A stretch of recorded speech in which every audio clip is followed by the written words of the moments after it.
아멘. 오늘은 어찌 됨이냐 하는 제목의 말씀으로 함께 은혜 나누기를 원합니다. 한 주간도 평안하셨는지요?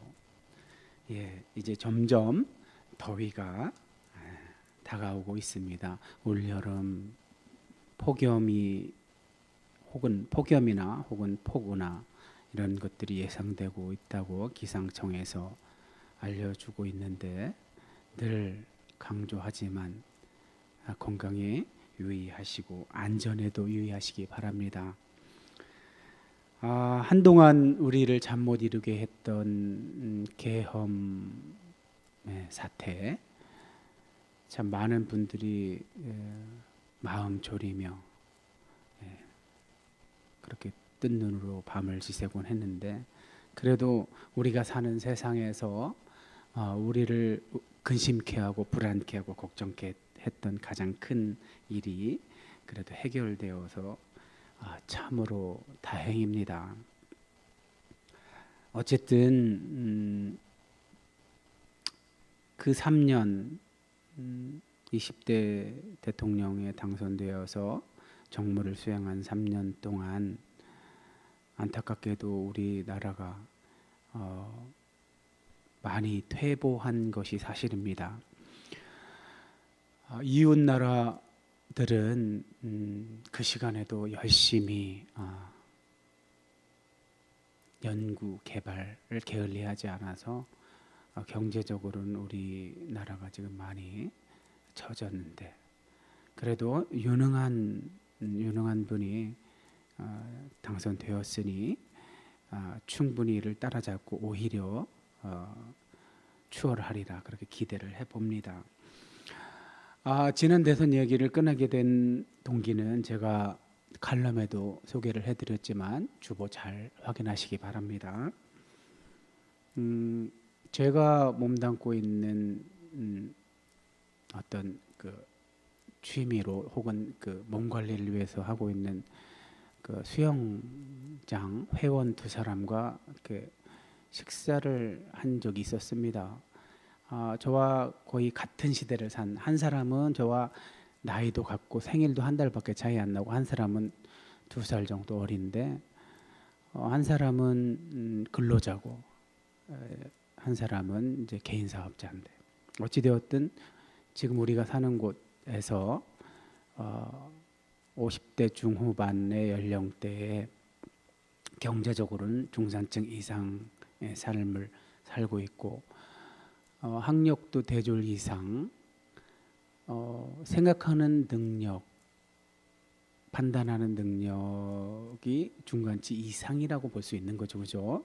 그런데 그런 분들이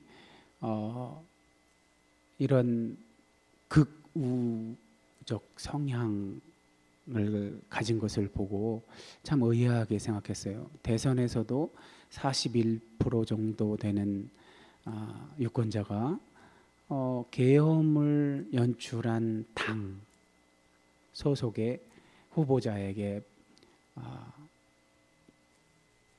투표를 하는 것을 보고 우리의 수준이 이것밖에 되지 않나 참 의아함을 가졌었는데, 좀 전에 말씀드린 제 수영장 동료 회원들과 이야기를 나누면서 공교롭게도 그 두 분이 다 이 극우적 성향을 가진 분들이라서 그렇게 아까 말씀드린 계엄을 연출한 정당의 후보자에게 투표를 했나 보더라고요. 그러면서 두 사람이 사용하는 어휘나 문장, 또 세계관, 이런 것들이 놀랍게도 일치하는 걸 보면서 저들은 무슨 다른 교육을 받나?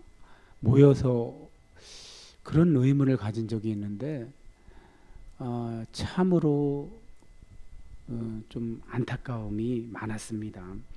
제가 언젠가도 말씀드린 것처럼 우리나라가 가난했던 시절이 있었어요.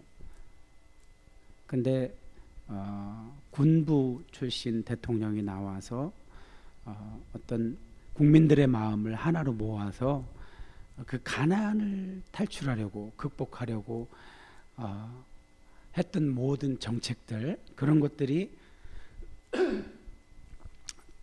그 가난을 탈출하고 경제적으로 이런 오늘날에 이르도록 성장하는 데는 어떤 긍정적인 측면이 분명히 있었습니다. 그러나 거기에는 또 부정적인 측면의 어떤 후유증이 남는다고 말씀드렸었잖아요. 제가 대표적으로 두 가지를 말씀드렸었잖아요. 잘 산다는 것의 개념을 왜곡시켰죠. 잘 살아보세요, 잘 살아보세요, 우리도 한번 잘 살아보세요라는 구호를 외치면서 정말 새벽부터 일어나서 열심히 산 덕분에 이 정도까지 경제적으로 성장했는지는 모르지만, 잘 산다는 것을, 그 용어를 잘못 사용한 거죠. 원래 추구했던 목적대로 하자면 부자 되세죠. 부자, 돈을 많이 벌어보세요, 뭐 부자 되세라고 하는 게 왜곡시키지 않는 거죠, 언어를. 근데 잘 산다는 것과 돈이 많은 것, 부자가 되는 것은 다른 개념이라는 것을 우리가 이제 혹독한 비용을 지불하고 깨달아야 했죠. 이것이 첫 번째 후유증이라면, 두 번째 후유증은 다르면 틀린 거로 인식하는. 그때는 정말 열심히 마음을 모아서 한 가지 목적을 가지고 다른 박질을 하다 보니까 그것과 다른 생각을 하고 다른 말을 하면 틀리다고 규정해버리는 이런 습관이 들었죠. 근데 아시다시피 현대사회는 복잡다단하죠. 다양성이 존재하죠.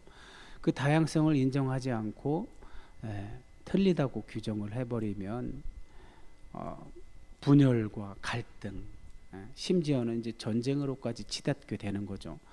오늘날 우리 사회에서 극우파가 주로 하는 행동 양식이 뭐예요? 적을 규정하고 악마화하고 원수화해서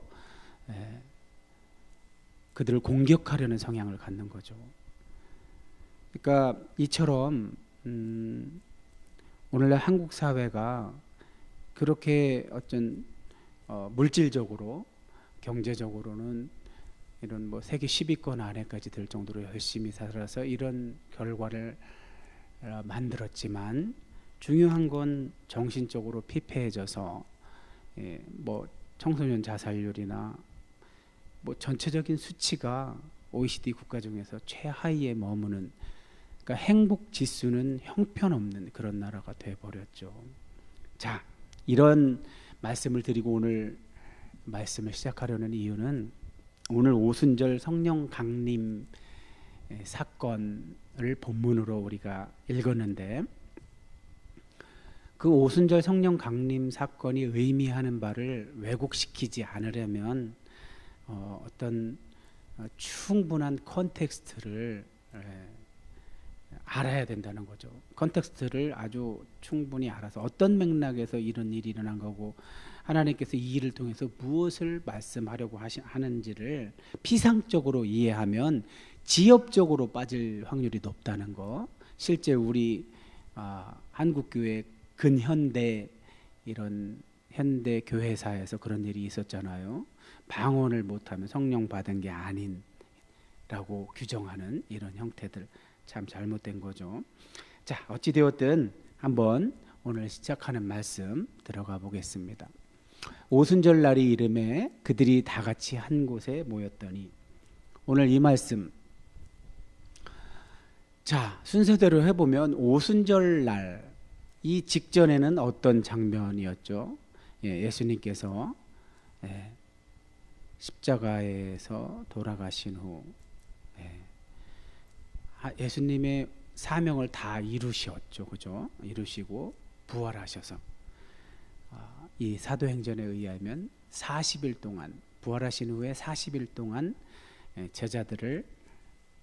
제자들에게 하나님 나라 일을 가르치셨다고 이야기합니다. 그러고 나서 승천하셨다고 합니다. 그러고 나서는 바로 이제 오순절 날이 이르러서 한 곳에 모였다고 하는데, 저 곳은 어디일까요? 예, 예수님이 최후의 만찬 하셨던 그곳이죠. 마가의 다락방, 마가 요한. 아무래도 가정이 좀 부유한 편이었었나 봐요. 꽤 넓은 공간에 집을 소유하고 있어서 약 120여 명의 사람들이 충분히 들어가서 기도할 수 있는 그런 공간이었으니까, 예, 거기에서 이제 예수님의 명령에 따라 위로부터 오는 위로부터 능력으로 입혀질 때까지 예루살렘을 떠나지 말라는 그 예수님의 말씀에 의지해서 지금 저 다락방에 모여, 예, 열심히 마음을 같이해서 기도하고 있었는데 오순절 날이 이르렀다는 거예요. 그러면 얼마를 기도했던 걸까요? 예, 오순절은 보통 유대인의 절기에 맥추절, 초실절이라고도 하는데, 칠칠절이라고 하는데, 초실절부터 7일씩 7번을 계산해서 칠칠절이라고 하는 건데, 오순절은 거기에 2를 더해서 순자가 열을 순자니까 50일 후가 되는 거죠. 그러니까 저쪽 초실절부터 계산을 하면, 예, 안식 후 첫날 그때부터 계산을 하면 40일 동안 예수님이 가르치셨고 승천하시고 나서 이제 50일이 되려면 열흘이 더 있어야 되겠죠. 최소한 열흘이란 시간 동안은 저들이 저 마가의 다락방이라는 곳에 모여서 기도했다고 볼 수 있는 거죠.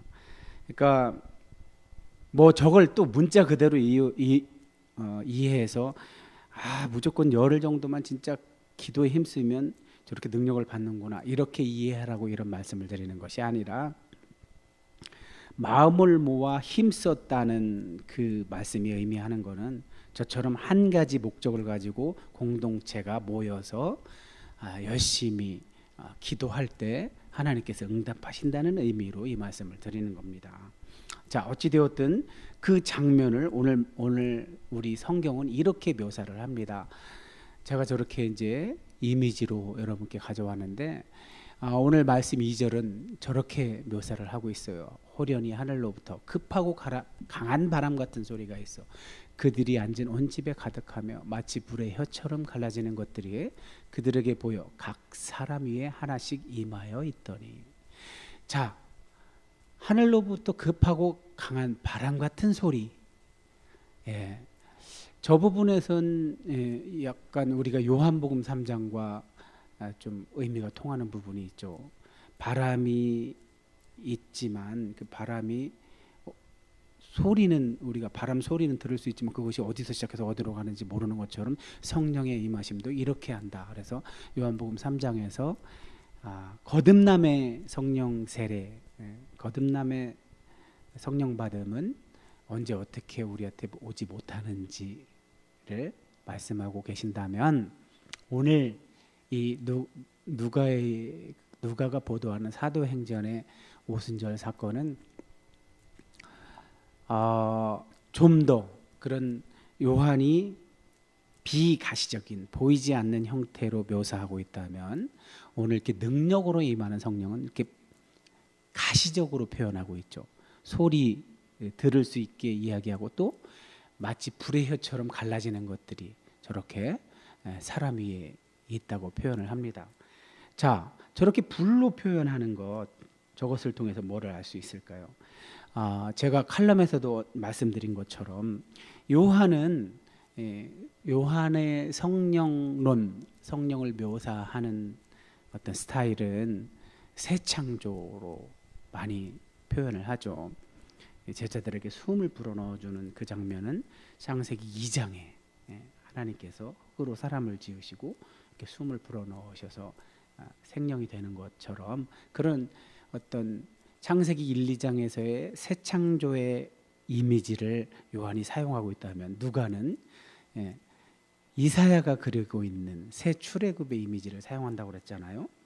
자, 저 불 같은 거는 이제 늘 신약 성경을 읽을 때는 특별히 이렇게 유대인 출신 저자가 기록할 때는 그들은 이미 구약 성경을 훤히 알고 있기 때문에 구약 성경에 있는 어떤 이미지나 또는 의미를 이렇게 가져온단 말이에요. 말씀을 인용하고 직접 인용도 하지만 어찌되었든 그 출애굽기에 보면 모세가 소명받은 장면에서도 떨기나무에 불이 그런 장면도 있고, 또 시내산에 도착했을 때 백성들이 두려워할 정도 막로 막 우레소리, 번개 막 이런 것들도 있고, 이런 것처럼 출애굽의 이미지를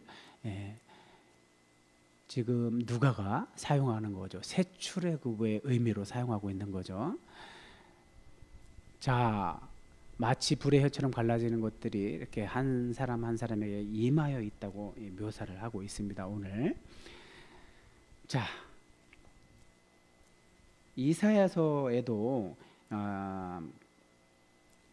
이사야서 66장 15절을 보면 보라, 여호와께서 불에 둘러싸여 강림하시리니 그의 수레들은 회오리 바람 같으리로다. 그가 혁혁한 위세로 노여움을 나타내시며 맹렬한 화염으로 책망하실 것이라. 이런 식으로 불의 이미지를 사용하고 있고, 시편 같은 경우도 우리 하나님이 오사 잠잠하지 아니하시니 그 앞에는 삼키는 불이 있고 그 사방에는 광풍이 불리로다. 이렇게 시편 50편 3절 같은 말씀이 있습니다.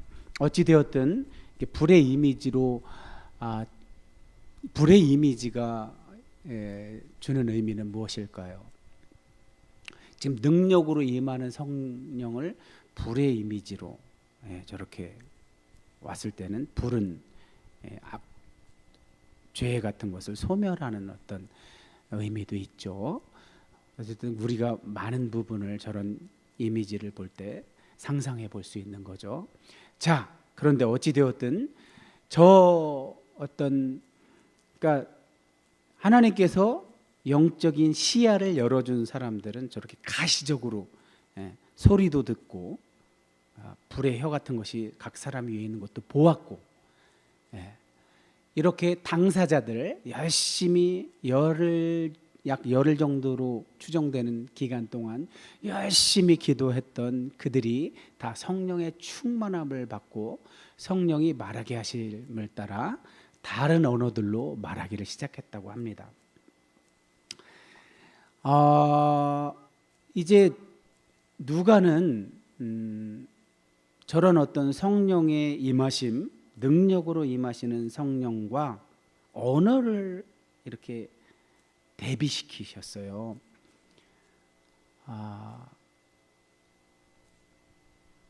저 언어로 이렇게 대비하는 걸 통해서 누가가 의도한 것이 무엇일까요? 이 누가복음과 사도행전 이 기록을 읽는 사람들에게 무엇을 바랬던 걸까요? 자, 그걸 알기 위해서 우리가 다음 말씀 한 번 더 살펴보아요. 보라, 이 말하는 사람들, 이제 저들은 누구냐 하면 이 예루살렘에 이제 명절을 지키러 오는 경건한 유대인들, 율법에도 성인 유대인들은 저렇게 1년에 3번 어떤 절기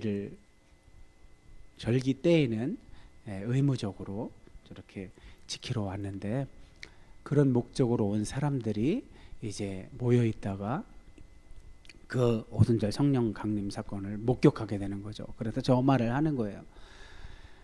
아니, 저 사람들은 다 갈릴리 사람들 아니냐.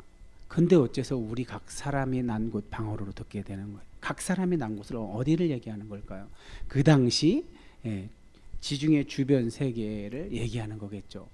자, 지도를 통해서 한번 살펴보면, 자, 예루살렘이 저 중앙 약간 하단부에 있죠. 그러면 자, 사방으로 지도가 있잖아요. 우선 예루살렘 우측부터 보면 아라비아, 사우디아라비아 반도, 또 오른쪽으로 보면 엘람이라고 있잖아요. 거긴 오늘날의 이란 지역, 메대도 이란 지역이고, 파르티아, 이라크, 이란의 이제 접경 지역 정도 되겠네요. 저 메소포타미아라는 데는 사실 메소포타미아 하면 어떤 문명의 이름이기도 하지만 저렇게 지명으로도 그 당시에 있었나 봅니다. 그리고 갑바도기아는 오늘날의 터키, 폰투스도 터키고 밤빌리아, 필라기아, 아시아 이런 곳은 다 터키 지방을 얘기하는 거예요. 지금 사우디아라비아 반도, 이라크, 이란, 터키 이렇게 오른쪽으로 쭉 돌아가면서 또 더 가면 이제 그리스. 그리스는 아직 이번에는 오늘 말씀에는 명시가 안 되어 있네요. 좀 더 왼쪽으로 보면 로마, 이탈리아의 로마가 있고 또 크레테. 이제 성경에는 그레데라고 나오는 그 크레테 섬, 또 키레네, 구레네 섬. 크레테는 크레타 섬이고 여기 키레네가 구레네 섬을 이야기하는 거겠죠. 자, 어쨌든 그러니까 대륙으로 치자면 아프리카 대륙에 이제 이집트가 나오고 있고, 그리고 이 우측에 보면 사우디아라비아 반도서부터 시작해서 터키까지. 터키는 이제 유럽과 아시아를 동시에 가지고 있는 나라인데, 어쨌든 아프리카 대륙, 아시아 대륙, 유럽 대륙, 지중해 주변인 이 3대륙에서 온 사람들을 이야기하고 있는 겁니다. 어쨌든 중요한 것은 저 사람들이 지금 예루살렘으로 모인 거예요. 모여서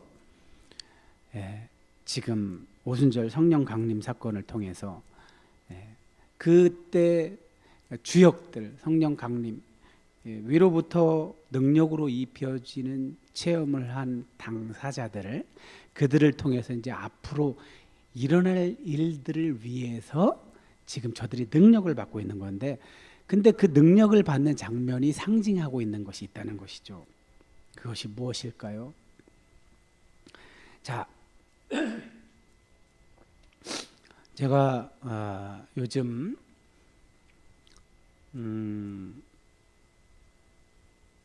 인공지능을 사용하는 아주 재미에 들렸습니다.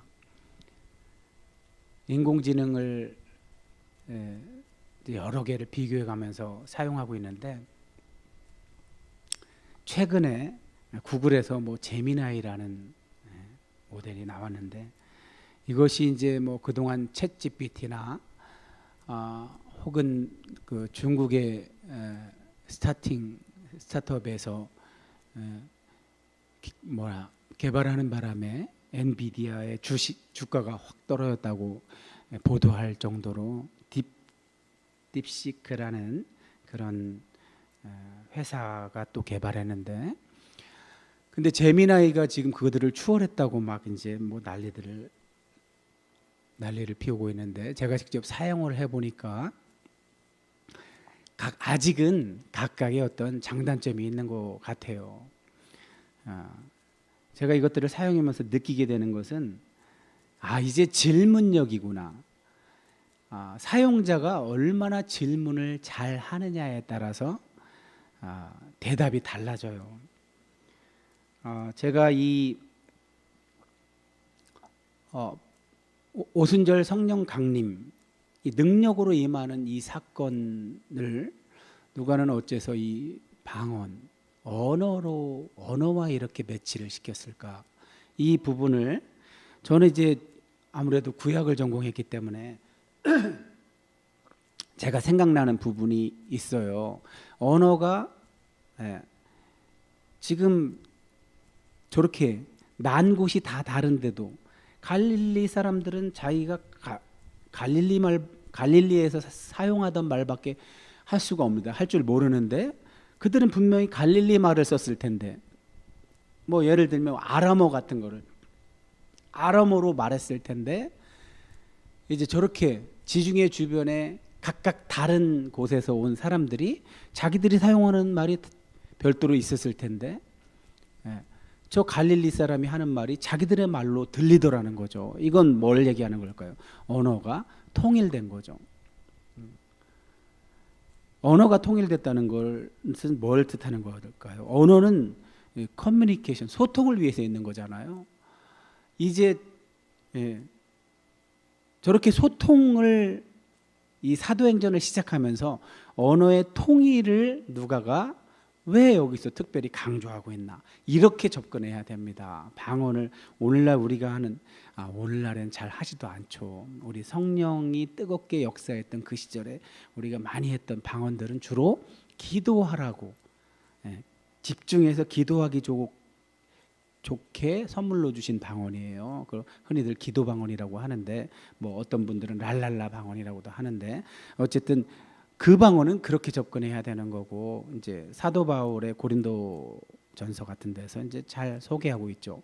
근데 여기 누가가 소개하고 있는 이 오순절의 방언은 그런 어떤 그런 지엽적인 그런 형태의 의미가 아니에요. 이거는 오히려 이렇게 언어로 접근하는 이유는 지금 이제 증언 사역을 해야 될 제자들, 이들이 능력을 받아서 이제 앞으로 이렇게 이제 언어가 다른 사람에게도 이제 충분히 증언 사역이 가능하다는 것을 의미심장하게 이렇게 어떤 이미지로 그려주고 있는 거예요. 자, 이 부분을 제가 아까 말씀드렸다시피 저는 이제 구약 전공자라서 바벨탑 사건이 연상이 됐어요. 바벨탑 때는 어떤 일이 있었던 거죠? 우리는 창세기를 먼저 하고 요한복음을 거쳐서 이쪽으로 와서 알고 있잖아요. 창세기를 먼저 한 이유가 뭐였어요? 인류가 이렇게 불행해지게 된 원인이 어디에 있었을까를 알아보기 위해서 우리가 창세기 처음부터 이렇게 했던 거잖아요. 근데 그 첫 사람의 어떤 탐심, 욕심, 그런 것으로 인해서 하나님의 말씀에 불순종하게 되어서 하나님으로부터 이렇게 분리되는 경험을 하게 되죠. 그 선악관, 선악의 기준이 하나님께만 있었을 때는 아무런 문제가 없었어요. 정말 이렇게 지금 오순절 성령 강림이 돼서 서로가 언어가 하나가 돼서 소통이 되듯이 하나님과 첫 사람이 에덴 안에서 소통이 자연스러웠었죠. 그러나 그 첫 사람의 불순종 사건으로 인해서 선악관에 있어서 판단 기준이 하나님께만 있다가 사람이 가지게 되자 달라졌죠. 하나님과 하나가 되질 않죠. 소통이 안 되죠. 그래서 그 에덴에서 쫓겨나서는 결국 그때부터 어떤 일이 자꾸만 벌어져요. 이 토라와 전기 예언서, 유대인들이 줄곧 읽었던 그 성경의 주제가 뭐라고 했죠? 각자 자기 소견에 옳은 대로 살려는 성향이 강해졌죠. 더 이상 하나님의 통치를 거부하고, 하나님이 선악의 절대적 기준을 가졌다는 게 무엇일까요? 하나님에 의해서 통치를 받는다는 의미겠죠. 근데 그것으로부터 독립하고 나니까 각자 자기 소견에 옳은 대로 살게 되었죠. 그 결과가 어떻게 됐어요? 1세대 지났을 뿐인데도 어떤 일이 벌어져요? 하나님께 예배하는, 오늘 우리로 말하면 예배하는 자리에서 하나님이 받으신 예배가 있고 안 받으신 예배가 있었어요. 그러면 안 받으신 예배를 경험한 자는 어떤 행동을 취하는 게 선한 걸까요? 받은 예배를 받은 그 사람에게 넌 어떻게 예배를 드렸니? 하고 물어볼 수 있는 거잖아요. 얼마든지.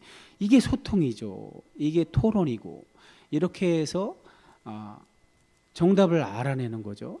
그렇게 했구나. 아이고, 내가 잘못했네, 내가 잘못 생각했네 하고서 마음을 고쳐먹고, 그가 드렸던 것처럼 그렇게 옳은 방법으로 드리면 하나님이 안 받으시겠냐고요. 하나님이 경고도 했잖아요. 네가 잘했으면 왜 얼굴을 못 드냐. 이미 예배자였던 가인이 바른 마음을 품고 바른 예배를 드리도록 준비되지 않았다는 것을 하나님이 아시고, 넌 그런 상태에선 바른 예배를 드릴 수가 없어, 바른 제사를 드리지 못해 하고 경고를 했음에도 불구하고 그 경고를 수용하지 않고 들로 나가서 동생을 죽이는 선택을 하죠. 이건 상징적인 거죠. 이제 노아까지 갔을 때는 이미 노아 시대에도 인류의 인구가 뭐 60억에 육박할 정도로 그런 이야기가 있어요, 전문가들의. 근데 그 많은 인류가 각자 자기 소견에 오른 대로 살았으니 얼마나 악이 횡행했겠어요. 하나님이 두고 보실 수가 없어서 물로 심판하시잖아요. 그러나 긍휼이 많으신 하나님이 이제 더 이상 인류가 악행을 저질러도 이제 더 이상 물로 심판하지 않으시겠다고 그런 의미로 무지개를 걸어 두시죠. 근데 그러나 그럼에도 불구하고 이제 아브라함 이스라엘의 족장 이야기 시작 전에 이제 인류 보편사가 끝나잖아요. 보편사의 마지막이 어떻게 돼 있어요? 점점 에덴에서 멀어진 인류가 계획한 것은 뭐였어요? 이제 조상 때부터 그런 어떤 물로 심판받은 경험이 있으니 성을 쌓고 대를 쌓아서 이제 저 하늘에 닿게 하자. 이제 물에도 심판 안 당할 정도의 어떤 그런 규모의 자기 안전책을 마련한 거죠. 그러니까 하나님이 그 인류의 모습을 보고 뭐라고 하셔요? 인간이 아무리 그렇게 견고하게 성과 대를 쌓는다고 해서 그게 정말 하늘까지 닿겠습니까? 오죽하면 하나님이 내려오셨다고 그러잖아요. 이건 물리적인 어떤 의미는 아니지만 고대인들이 표현하는 하나의 방식이었죠. 어찌 되었든 하나님이 보시기에 얼마나 같지 않았을까요? 그런데 하나님은 이제 그 인간들이 그런 행동을 하는 심리를 보신 거죠. 저들을 저대로 두면 안 되겠구나. 저들이 말이 통하니까 하는 짓이 늘 저런 것밖에 안 되는구나 해서 그들을 언어를 혼잡하게 해서 분열을 시키셨죠. 모여 살던 그들을 파괴했죠. 그러니까 모여 사는 게 중요한 게 아니죠. 공동체를 이루며 사는 게 중요한 게 아니에요. 어떤 성품을 가지고 모여 사느냐가 중요한 거죠. 하나님의 성품으로 회복된 채 모여 살아야 하나님 나라가 연출이 되는 거지. 그 속은 아주 악으로 가득 차 있는데 모여 살면 어떻게 되겠습니까? 가인처럼 하는 거고 가인의 후예들처럼 지금 사는 거죠. 오늘날 우리가 사는 시대를 잘 보세요. 인간이 합리적인 이성으로 할 수 있을 거라 교만했지만 어디 그랬습니까? 어찌 되었든 오늘 제가 드리고 싶은 말씀은 저처럼 하나님께서는 이 바벨에서 그러니까 악한 본성을 가지고 공동체를 이루었을 때 저지른 일들을 보고 저들을 그대로 두어서는 안 돼서 이렇게 흩으셨는데 이제 예수 그리스도를 통해서 새 창조를 이루신 하나님께서 이 하나님의 새 창조를 통해서 드러내고 싶은 게 있으셨죠. 그것이 무엇이었을까요? 예수님의 공생애 동안 드러났던 그 하나님 나라. 이 하나님 나라는 하나님의 통치와 같은 의미입니다. 그것을 예수님이 드러내셨는데 예수님은 예수님의 고향 갈릴리에서 시작하셔서 이스라엘에 국한되셨다면 이제 그 예수님이 하셨던 일을 바톤을 제자들이 이어받아서 이제 땅 끝까지 증인 사역을 해야 되는데 그 일에 이제 저 땅 끝까지 각기 다른 언어를 사용하는 자들에게 소통이 가능하도록 이 성령으로 이 언어를 다시 통일성을 이룬 이 하나님의 놀라운 역사가 그런 의미로 이 성령 강림을 통해 주어졌다는 것을 오늘 알게 하시려고 이 말씀을 주셨는데 제가 잠깐 아까 왜 요즘 이런 인공지능 사용하는 재미가 있다고 그랬잖아요. 근데 같은 질문을 소위 말해서 추론력이 있고 요즘 인공지능이 계속해서 업그레이드 되고 있으니까 똑같이 해봤어요. 제미나이에게 해보고 챗GPT에게 해보고 딥시크에게 해봤는데 어떻게 제가 질문했냐면 최근의 성서학 연구 성과를 반영하여 창세기 11장의 바벨탑 사건에서 흩어진 언어와 사도행전 2장 오순절 성령 강림 사건에서 보도하는 언어의 통일성의 연관 관계를 분석해줘 하고 이렇게 요청을 했더니 각각 다르게 이렇게 답을 주었어요. 제가 빠르게 결론만 우선 말씀을 드려볼게요. 여러분 한번 판단을 해보세요. 누가 어떤 인공지능이 가장 그럴듯하게 설득력 있게 제시하는지를. 자, 딥시크의 결론입니다. 최근 성수학 연구는 바벨탑과 오순절을 대칭적 신학 구조로 읽습니다. 바벨탑은 인간 교만에 따른 언어 분열과 공동체 파괴, 이거를 심판의 의미로 이렇게 한 것이고, 하나님께서 오순절은 성령의 은혜로 언어 장벽이 초월되고 복음 안에서 새 공동체가 탄생한 모습을 그리고 있다. 이것은 회복 성취의 의미다. 이렇게 이야기하면서 오순절은 바벨탑의 저주를 역전시키는 사건으로 언어의 통일성이 아닌 성령 안에서의 소통과 일치가 진정한 해결책임을 보여줍니다. 이는 모든 민족을 포용하는 하나님 구속사의 핵심이며 교회의 본질적 정체성을 형성합니다. 제가 이걸 딥시크 거를 가장 먼저 이렇게 소개하는 이유는 그래도 가장 그럴듯하게 설득력 있게 아주 요약해서 제공한 것 같아서 이렇게 먼저 드렸고, 그 다음은 챗GPT입니다. 최근 성서학 연구는 바벨탑과 오순절 사건은 죄로 인한 언어의 분열과 성령으로 인한 언어의 통일이라는 신학적 틀 안에서 심도 있게 연결합니다. 바벨탑 사건은 인간의 교만과 자기 중심성이 궁극적으로 언어의 혼란과 소통의 단절을 가져왔음을 보여줍니다. 이는 죄가 인간 공동체의 연합을 파괴하는 근원적인 힘임을 나타냅니다. 오순절 사건은 성령의 역사가 이러한 분열된 언어를 다시금 이해와 소통의 도구로 변화시킴으로써 죄로 인해 깨어진 공동체를 회복시키는 하나님의 구원 사역을 드러냅니다.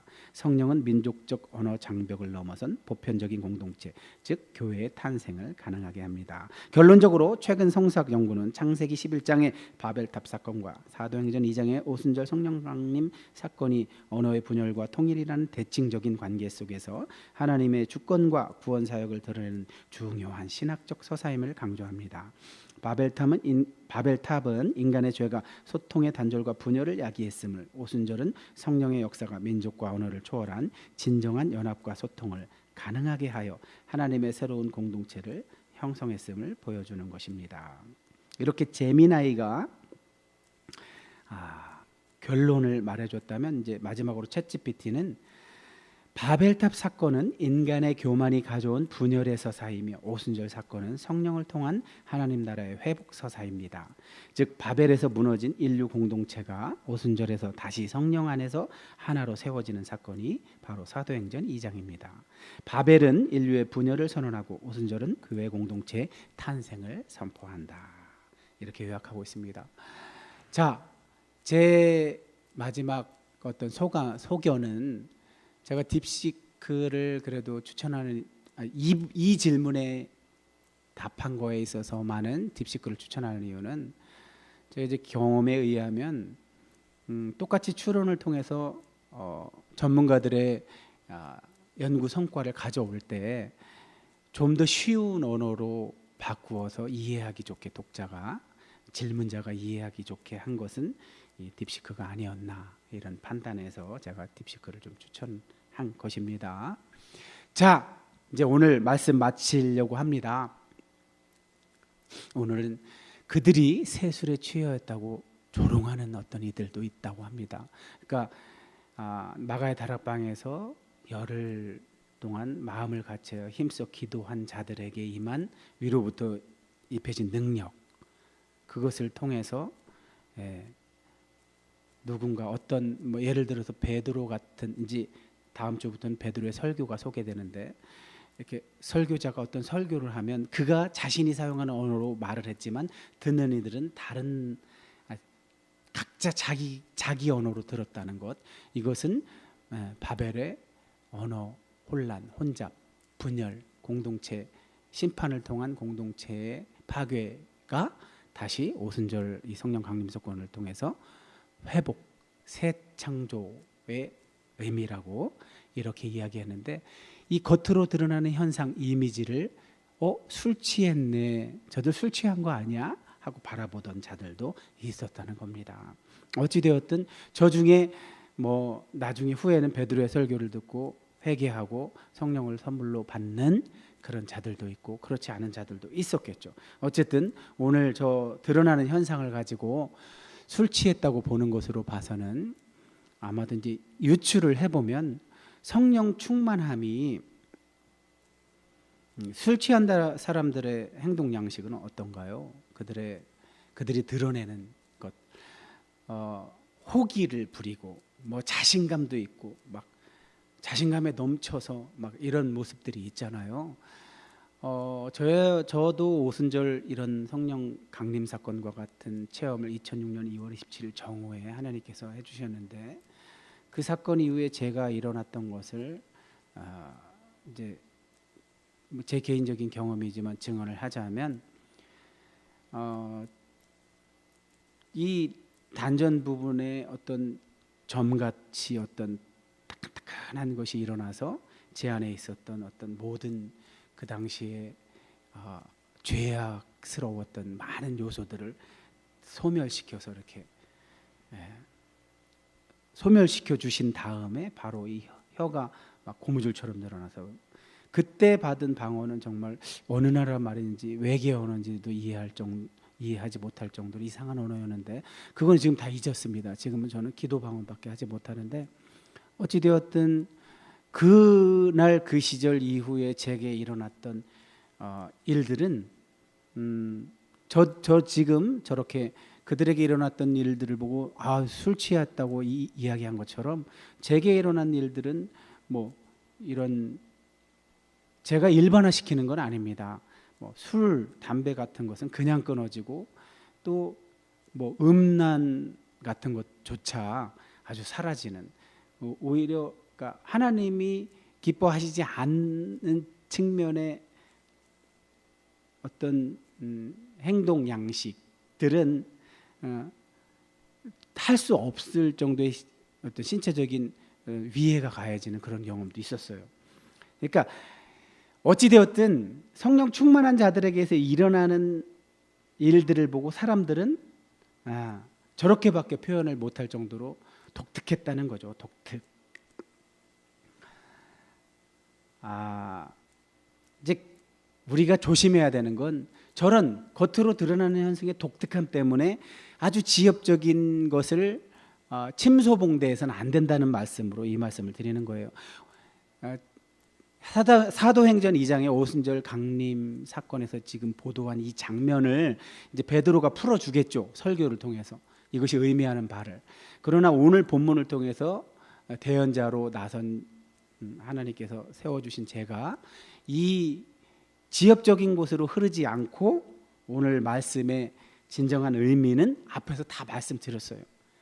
분열되었던 언어, 혼잡케 했던 그 언어로 인해서 사람들을 흩으신 하나님, 심판의 의미로 흩으신 하나님이 예수 그리스도의 공생의 사역을 통해서 하나님 나라를 이 땅에 펼칠 것을 예고하시고 예수님의 공생의 사역을 이어받아서 이제 제자들이 예루살렘과 온 유대와 사마리아와 땅끝까지 이르러 감당해야 할 증언 사역, 그것을 감당하기 위한 의미로서 위로부터 오는 입혀지는 능력을 받았다면 그 능력의 의미로 언어의 통일성이 함께 있는 거라고.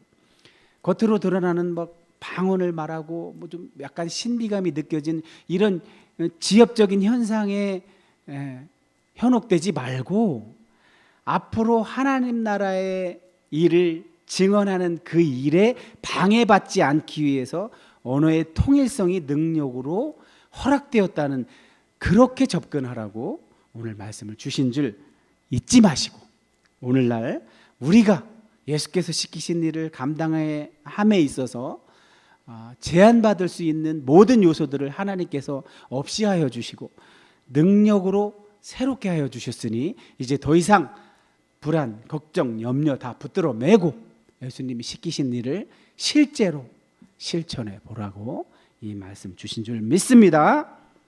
그러니 우리 다 같이 이 주신 말씀 의지해서 능력으로 임하신 그분이 우리를 통해서 어떻게 일하시는지까지 경험하는 저 여러분이 되길 바라서 이 말씀을 전했습니다. 기도.